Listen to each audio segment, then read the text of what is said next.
Hey everyone, I am Nathaniel Rufflejants, and this is Prime News. Our first story of the day, the lead story, actually deals with Pokemon Go and its developer, Niantic, who have settled in court for $1.575 million. Now, if you recall, the lawsuit that was happening had to do with Pokemon Go Fest, which took place in Chicago's Grant Park way back in 2017. They were sued over ticket costs, travel, and hotel.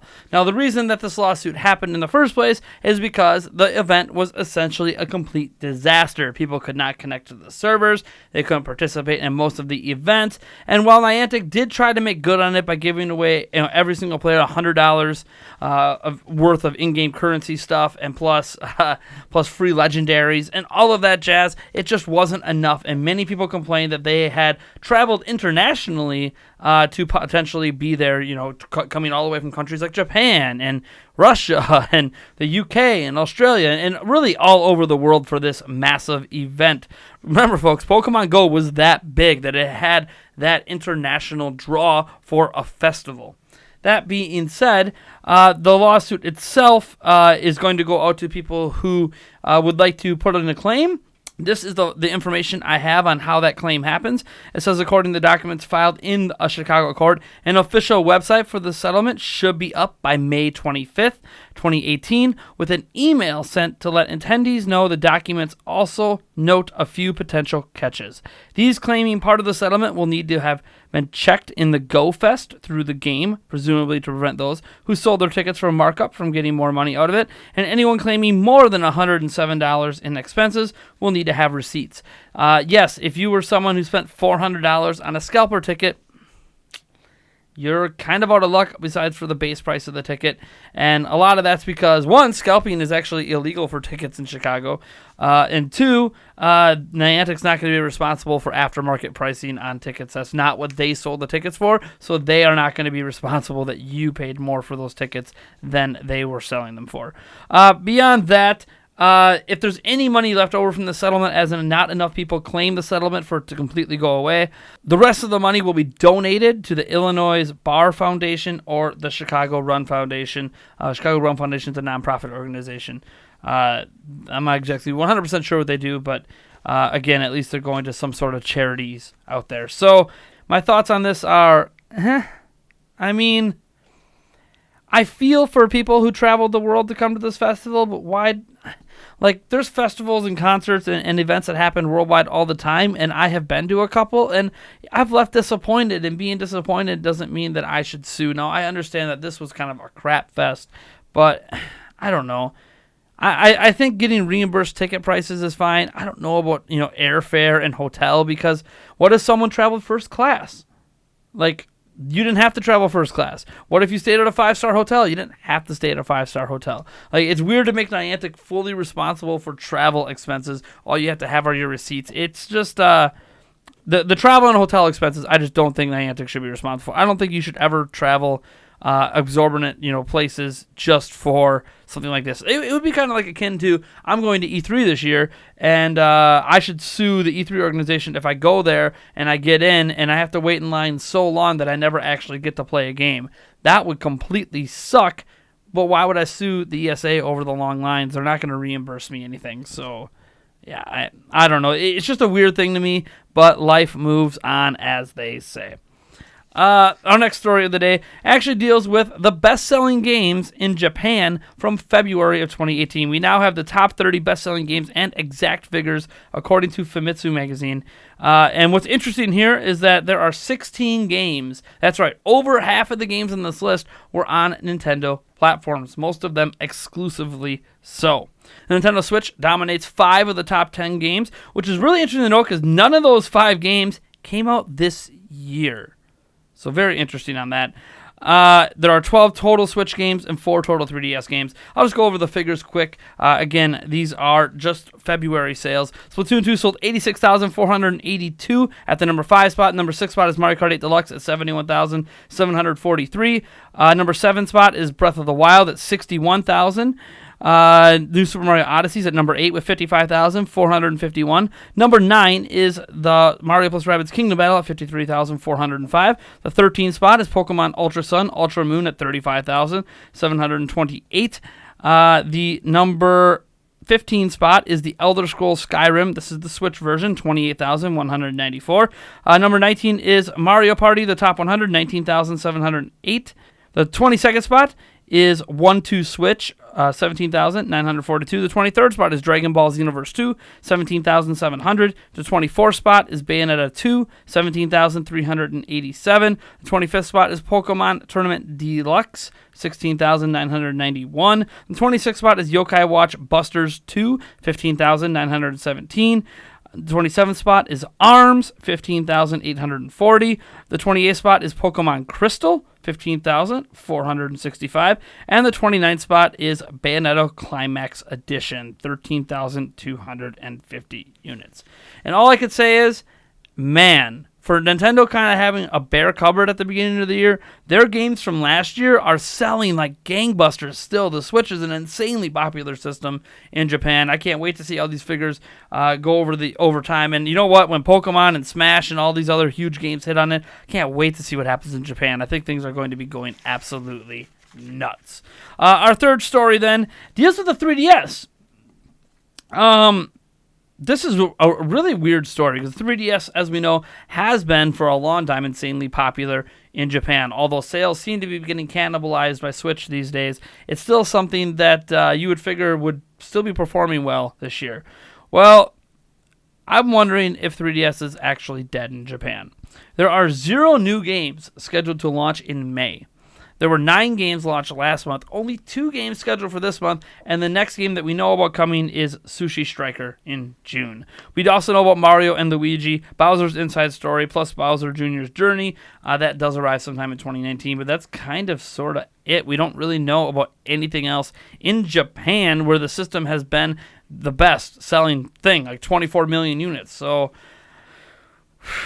I think the death bells have come. I think in Japan we are getting very, very close to seeing 3DS hit its deathbed and having Switch ringing that death bell along the way. It's very clear that at least in Japan the 3DS is on its way out. I know sales out in the West are a little better, but I think we finally have hit that equilibrium point where Switch is just that much more popular than 3DS that Nintendo could start to consider a path to discontinuing the 3DS out of the market. I think by the time the Mario and Luigi game comes out next year, that very well could be the swan song for the platform. You guys let me know what you think about that down in the comments below. In other news, I reported on this story late last night because it is a big deal, but I just put in the summary section here because you can go watch that video for more information. I'll have a link in the description. Nintendo has let us know that we can safely charge our Switch with power banks and third-party USB-C cords as long as that USB-C cable is using a 56K OHM resistor.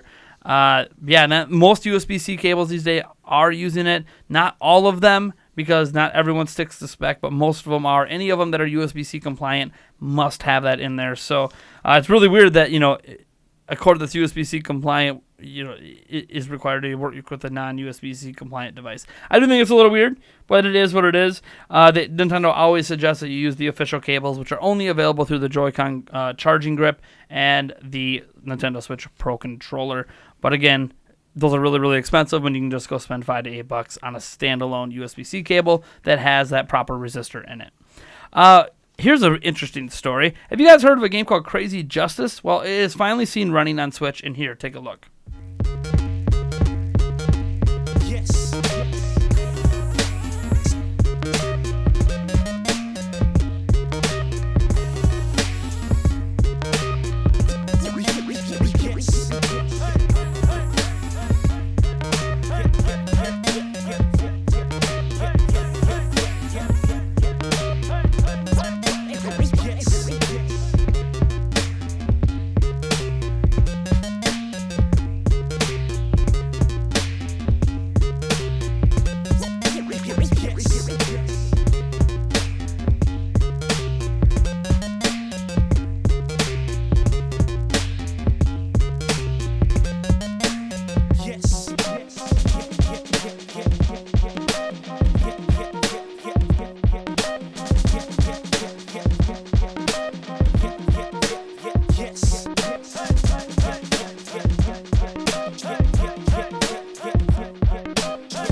can't tell, Crazy Justice is a Battle Royale style game with 100 players and destructible environments, 20 classes, crafting, and upgrades, along with turrets and buildable defenses. It's actually in the same vein as Fortnite and PUBG, except, this one's actually going to be on Switch. It is due for release in Q2 of this year. The game was fan-funded and created by Black Riddle Studios. It will support motion control aiming. I know that's a big deal for some people. And you can pre-order it for $15 on a website called Fig. We'll have a link down to that in the below.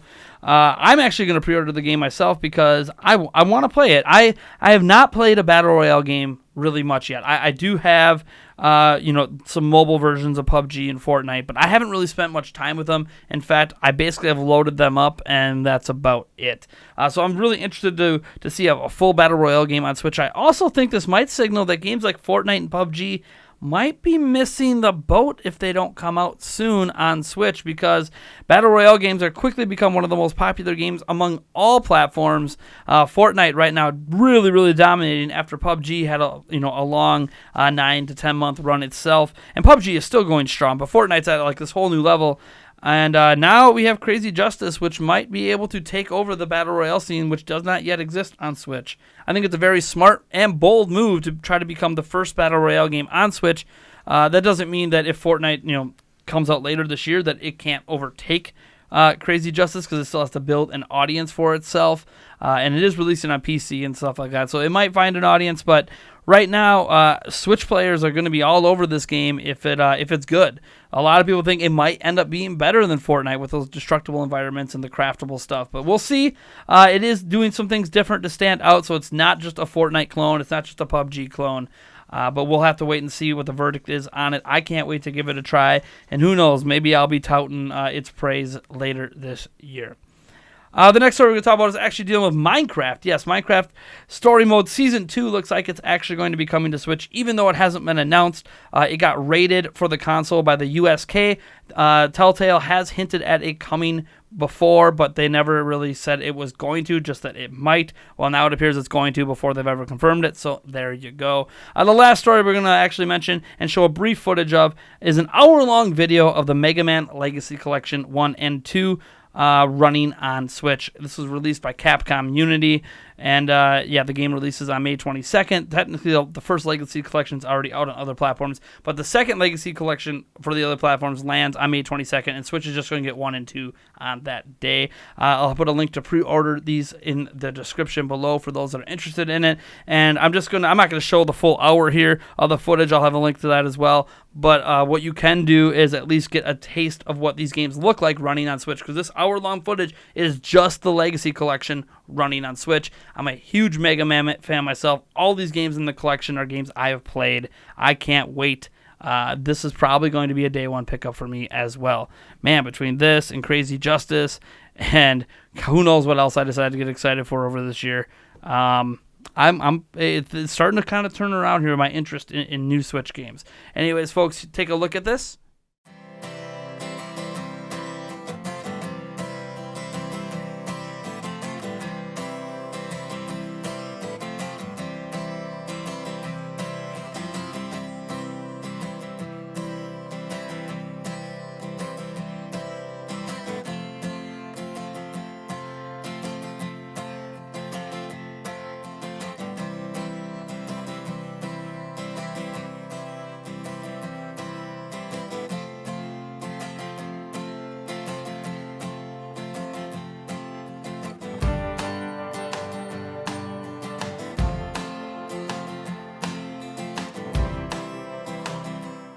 All right, and that's going to do it here for Prime News at Nintendo Prime. It has been a joy bringing this news to you. If you like this video, give it that big thumbs up. Not only does it ensure you might see more of our content because you're engaging with it, it also ensures that our content might be spread out to more people, to bring in more and more people and inform them on what's happening in the world of Nintendo every single day, or at least 4 days a week as the seemingly Prime News happens.